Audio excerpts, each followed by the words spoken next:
Hi! Welcome to my channel.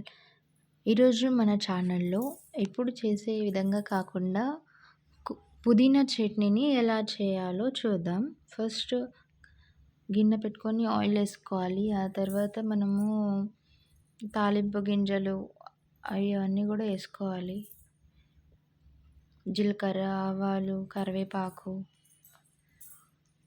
ఏసుకొని అవి కూడా మంచిగా ఫ్రై అవ్వనియాలి. ఆ తర్వాత పల్లీలేసుకోవాలి.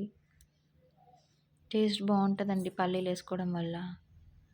ఇంకా పచ్చిమిర్చి అవి కూడా కొంచెం వేగిన తర్వాత ఆనియన్స్ కూడా ఏసుకోవాలి. ఆనియన్స్ బాగా మగ్గాలి. అన్నీ మంచిగా మగ్గిన తర్వాత టమాటోస్ ఏసుకోవాలి. టేస్ట్ చాలా బావుంటదండి ఈ చట్నీ అయితే. అవి కూడా బాగా మగ్గాలి. టమాటోస్ సాఫ్ట్‌గా కుక్ అయిన తర్వాత మనం వాష్ చేసుకొని పెట్టుకున్న పుదీనా అండ్ మనం చాలామంది కరివేపాకుని ఇష్టపడం గానీ, ఇలా చట్నీలో ఏసుకోవడం వల్ల మంచిదండి హెల్త్‌కి. హెయిర్ గ్రోత్ అనేది కూడా చాలా బావుంటది. అవి వాష్ చేసుకొని ఇంగా కలుపుకున్న ఆనియన్స్, టమాటోస్ దాంట్లో కలుపుకున్న దాంట్లో తాలింపులో ఏసేయాలి. కరివేపాకు, పుదీనా. కొద్దిగా పసుపు యాడ్ జేసుకోవాలి. చాలా బావుంటుందండి టేస్ట్ అయితే. సాల్ట్ కూడా ఏసుకోవాలి. అవి కుక్ అవుతున్నప్పుడే.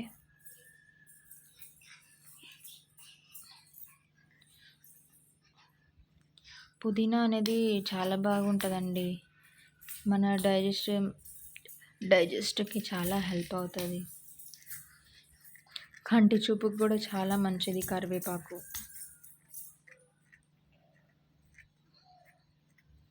కలుపుకొని మూత పెట్టి కొద్దిసేపు మగ్గనివ్వాలి. ఒక 2-3 మినిట్స్. చింతపండు యాడ్ చేసుకోవాలి పులుపు కోసం.